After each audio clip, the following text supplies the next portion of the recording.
Good morning. This is April the 20th, the Monday morning, and this is the first in a 5-day series of devotions answering the question, can I trust God? That's a challenge for us because when we are fearful, we're not really trusting God. When we are running around worrying and fretting, we're exhibiting a very small lack of trust in God. And in this perilous time that we're in right now, where we're being quarantined or restricted in our movements, and there's so much fear of this invisible virus that's out there, it's causing a lot of people to ask, can I really trust God? Is he going to get us through all this? And my answer is absolutely. Let me read you a text of scripture and see if you can tell me who said this. But think on me when it shall be well with thee, and show kindness, I pray thee, unto me, and make mention of me unto Pharaoh, and bring me out of this house. For indeed I was stolen away out of the land of the Hebrews, and here also have I done nothing that they should put me into the dungeon.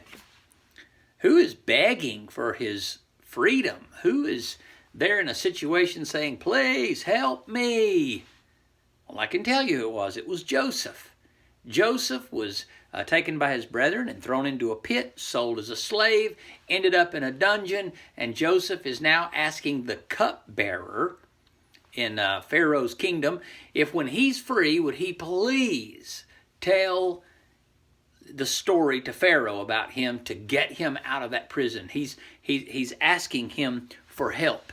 Well, is he trusting God in the midst of this time? Well, we know that he was trusting God in the midst of this time, but he was wisely looking at a tool or a physical way to display his trust and to use discernment. So he was speaking to someone who was about to have the ear of the man who could physically remove him from that prison. And the only way that Pharaoh would ever remove him from that prison or that dungeon that he was in is if, in fact, God would move upon the heart of this individual. In fact, it is in Lamentations chapter 3 and verse 37 that the question is asked by Jeremiah, who is he that saith, and it cometh to pass? Who is that? When the Lord commandeth it not. So who is he that says something and it comes to pass, but yet God didn't command it? God didn't say that it was going to be that way or direct it. He said, nobody. That's the inference of this. The next one says, out of the mouth of the Most High proceedeth not evil and good? Question mark. He's saying, if something is going to come to pass, you have got to trust that God is going to be the one to make it come to pass. Our trust has to be fully in the Lord that he's going to do that.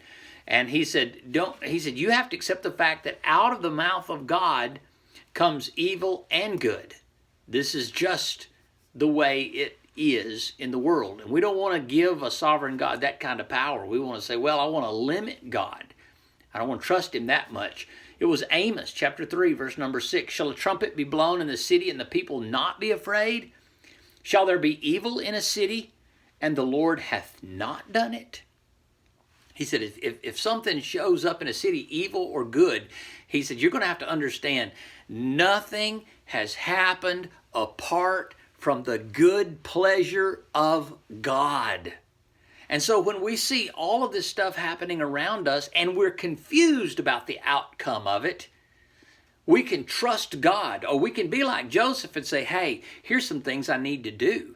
I need to go get groceries. Even though I may be fearful of what's out there, I've got to trust that God is not handicapped in some way or restricted in some way from caring for his saints. I've got to use discernment and wisdom. Maybe I'd put on a mask. Maybe I'll make sure I wash my hands well when I get back. Maybe I'll social distance to protect myself and others. But I've still got to go about my daily duties and do things in spite of that. But I'm going to do it with caution. I'm going to do it with carefulness. So Joseph was not bashful to say, hey, when you see Pharaoh, tell him about my plight. But he didn't believe for 1 second that something was going to come to pass without God's control and direction in it.